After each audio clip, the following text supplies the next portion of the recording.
এই মুহূর্তে জিয়াগঞ্জ থেকে একটি বড় খবর উঠে আসছে। সেখানে জিয়াগঞ্জ পুলিশের হাতে গাঁজাসহ গ্রেপ্তার 2। চলুন বিস্তারিত প্রতিবেদন।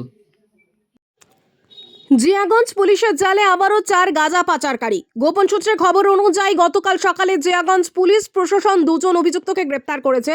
জিয়াগঞ্জ আজিমগঞ্জ পৌরসভা অন্তর্গত আজিমগঞ্জ মাহিনগর পাশপুঘাট এলাকা থেকে গ্রেপ্তার মদন মণ্ডল, বয়স আনুমানিক 38 বছর, শ্রীমন্ত দাস, বয়স 41 বছর বয়সী। অভিযুক্তদের হাতে নাতে ধরার সময় তাদের কাছ থেকে উদ্ধার হয় 27 কেজি 800 গ্রাম গাঁজাসহ একটি মোটর বাইক। অভিযুক্তরা মোটর বাইকে করে বস্তায় করে গাঁজা পাচারের উদ্দেশ্যে নিয়ে যাচ্ছিল। সেই মুহূর্তে হাতে নাতে তাদের ধরা হয়। গতকাল রাতে তাদের জিজ্ঞাসাবাদের পর আরও 2 জন অভিযুক্তকে আটক করেন জিয়াগঞ্জ থানার পুলিশ। আজ ওই 4 জন অভিযুক্তকে পুলিশে আবেদন চেয়ে লালবাগ কোর্টে পাঠানো হয়। জিয়াগঞ্জ থেকে প্রশান্ত শহর রিপোর্ট, নির্মল বিশ্বাসের রান নিউজ লাইভ এক্সক্লুসিভের প্রতিবেদন।